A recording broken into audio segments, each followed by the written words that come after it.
Number 8 oh.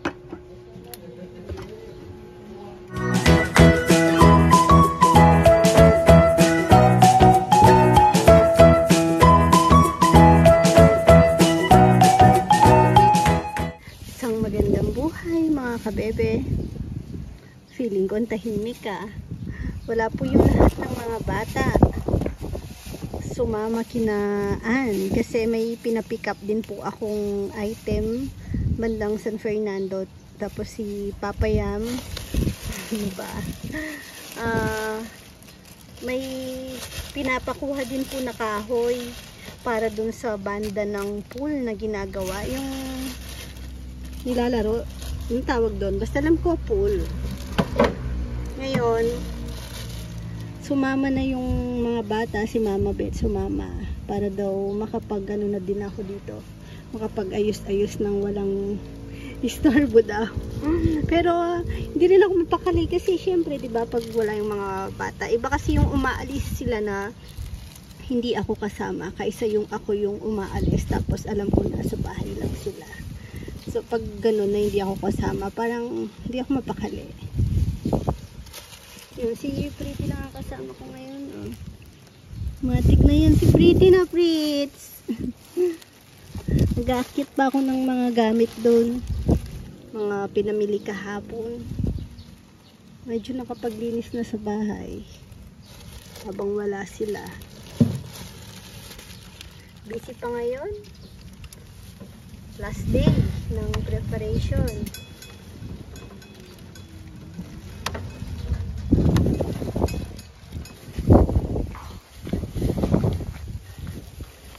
Tapos, so yun, sorry sa aming mga doggies.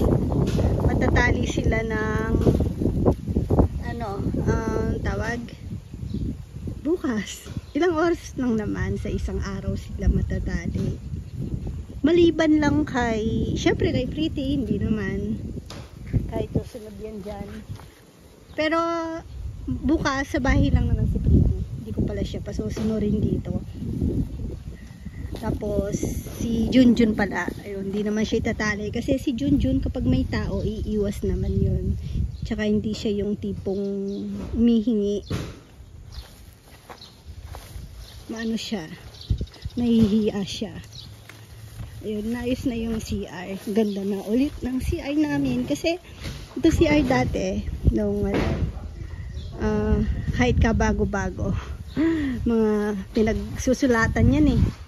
May mga sulat-sulat ng bata. Kala ko umuulan, di naman. Ayan ang aming bagong bihis. Oh.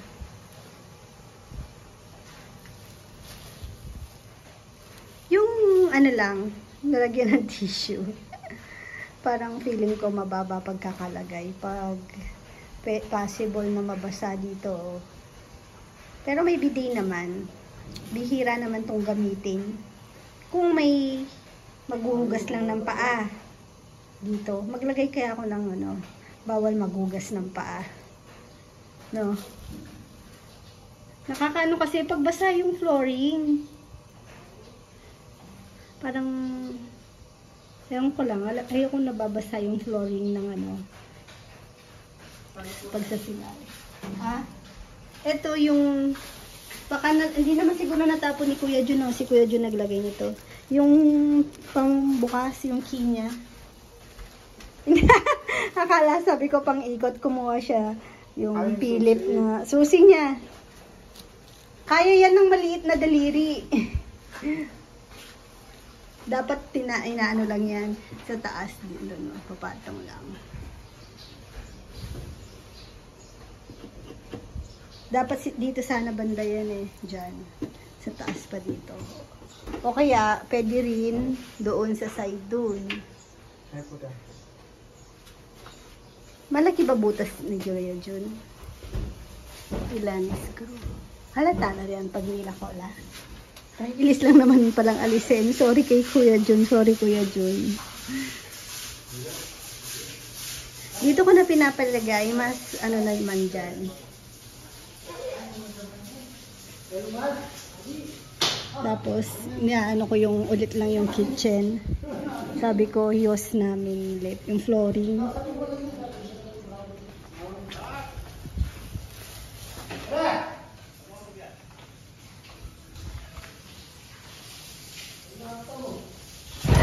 Ayan, after 10 years. Galing po kami bayan ni Jello. Hindi niya pa kabisado tong motor pala ni ka-farmer. Sira kasi yung wave, yung dinadrive ko din minsan. Mas madali po kasi yun i-drive. Kaso dahil matagal na po yun sira na. Laging naglolo ko. Hindi mapagkatiwalaan sa bayan. Ito naman hindi kabisado ni Jello. Siguro umalis kami papuntang bayan 2:30. Nakarating kami ng bayan. Anong petsa na? Namili po kasi ako ng ano pa, yung mga 16 plate. Tapos ito para sa lechon bukas kung sakaling may langaw. May biglang habol po kami ng lechon. Ayun, niluluto ni Rambo ngayon. Ang ganda ng kulay ah. Oh, may nagwawala dito sa kusina. Bumibili daw walang tao. Sabi ko bawal ang utang, charot. Ay, may bugbog ko. Para akong kamatis na nabugbog. Hindi, tinuring niya akong patatas. Kasi hindi nadahan-dahan. Lalo na pag may ay. Ready na tayo. Ganda ng lechon na. Wala si Puroy? Ay, Puroy? Ah, wala. Walayo. Habol po kasi yan, biglaan. Sayang din naman po. Walang lechon kasi ngayon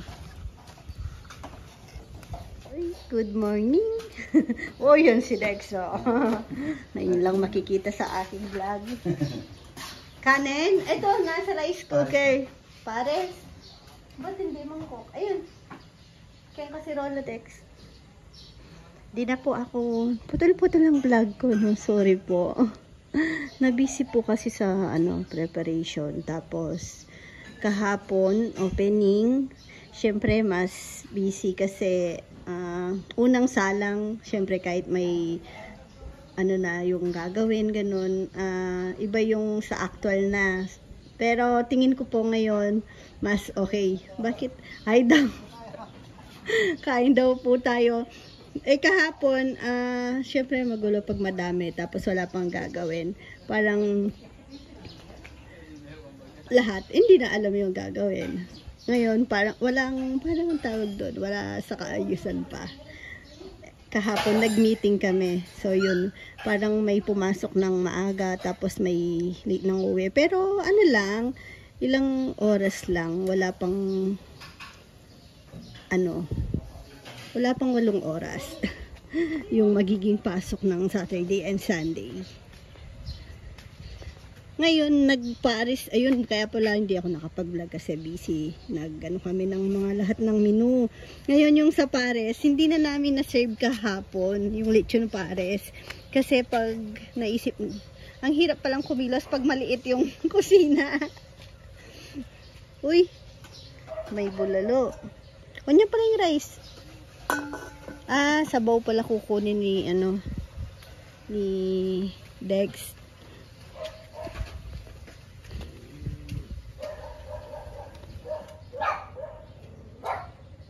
Sa ng mga ulang. Ayun, aakyat na din ako doon. Mag-aayos. Nakalimutan pa nga i-display yung mga mugs. Sayang. Tingin ko mas okay na po yung ngayon. Sa bagay kahapon, hindi naman po okay din naman. Pero mas may magiging mas magiging okay pa ngayon. Sana. Sa kitchen lang kami nahirapan kasi ang sikip kami si Jello dun sa cashier na. Tapos ako yung tagaluto. Si Rizal taga-abot ng mga niluluto. Tapos sa kanin Kasi parang di ka na aalis doon pag sunod-sunod na yung, pag may dumating na, may stock ka na doon. Dapat may tagal, ano din, ligpit-ligpit. Hinila namin si Jomar doon din po sa kitchen. Maaga po yung nag-pick up na isa.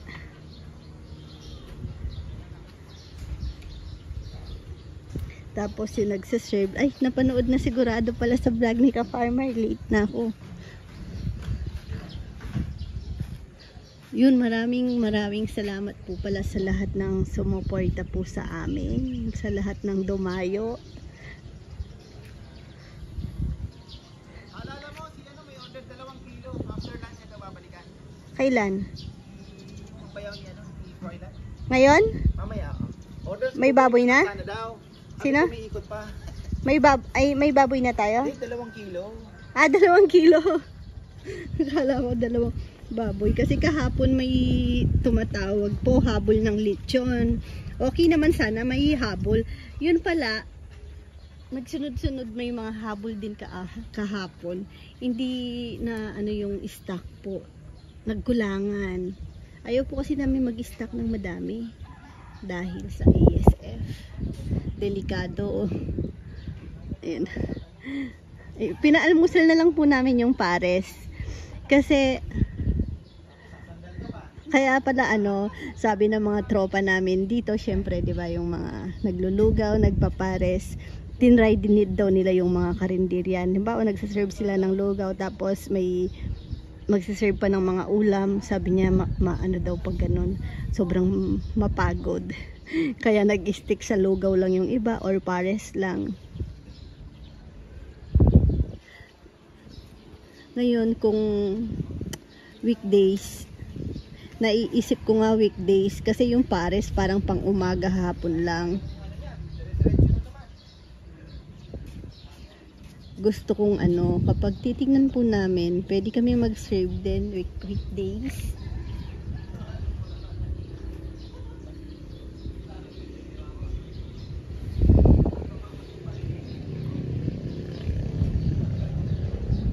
Medyo mas na ako ngayon. Mas na-relax na yung na syempre pagsimula na mahirap lang talaga yung umpisa.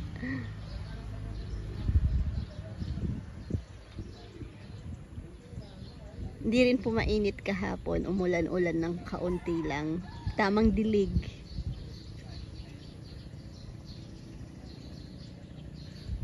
Kaka-relax yung yung greens. Hinihintay ko lang po niyan matapos ang mga to na mag-almusal. Akit na kami. Ay, o kaya mauna na ako. Makapag muna doon. Punas-punas, set up ng hinihintay pala ako ni Jello. Nandito na ako. Lipit-lipit lang. At saka nag-aayos na pala para sa opening. And ito yung mga number namin kahapon sa kaso ngayon i-fix na sa table, no? Para alam na lang. Ngayon kung sino yung nakatokang magse-serve, siya nang magsasabi sa amin kung anong number sa table. Tapos isusulat sa resibo. Para hindi kami naguguluhan. Tapos ito pala, sabi ni Ka-Farmer, kasi late yung video ko galing kay Ate Mer. Shoutout kay Ate Mer. Nagprint daw pala siya ng mga ganito para sa sa mga tables. Ayun na po yung ating gagamitin. Ito pwede rin pala to sa amin. Tapos iba rin yung sa tamang-tama kasi 20 po yung ibibigay ni Ate Mer. Thank you po. Ayan, hindi pa po kami nagsisimula. Wow, may ballpen na sila ngayon. At pagkita ko lang tong kanilang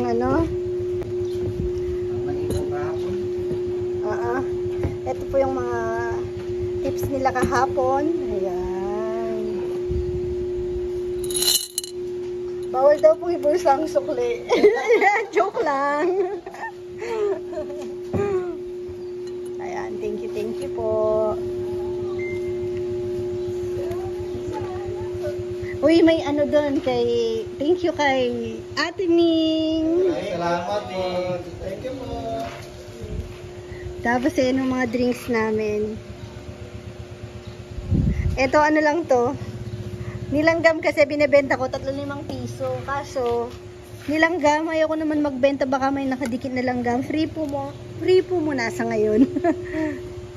So may gusto lang. Madami pong naghahanap ng dessert after kumain.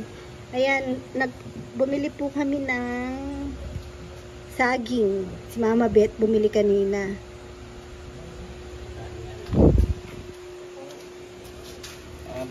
Ayan, mag-candy muna kayo bago kayo mag-serve. Sabi ko dapat pala naka-face mask dito. Kaya okay lang.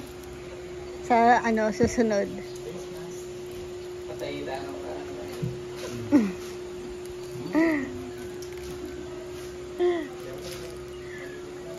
Ano po yung lechon namin ngayon? 12 kasama na po yung dito sa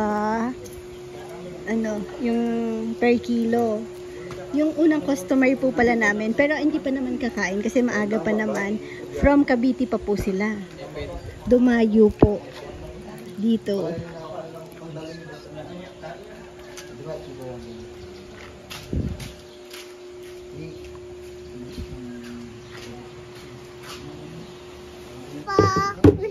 Number 8 oh.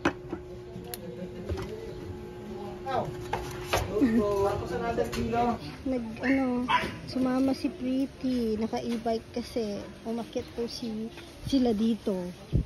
Yung mga naghahanap po kasi. Nay! Hi ka, Nay! Nay! Rowan! Bawal utang dito, Rowan, ha? Uwi na si Nene kasi pinagpawisan na. Nay! May titig na mga sasakyan. Mahilig din natanga na to. Oh, sige, gigil na gigil. Oh, naka-bright po yan. Uy, maliwanag na. Dim mo na yung mo, flashlight. Huy! Huy! Bye-bye. Kiss, kiss, kiss. Bye-bye, Dodo. Tingnan niyo si Rowan ng utang. Ebisang umuwi. Ayaw niyang umuwi. Hindi pwede. Pwede, nakikiupo ka sa... Nakikiupo po sa mga kumakain. Nakikipagmarites. Hindi pwede po yun. Naiistorbo sila. Bye-bye.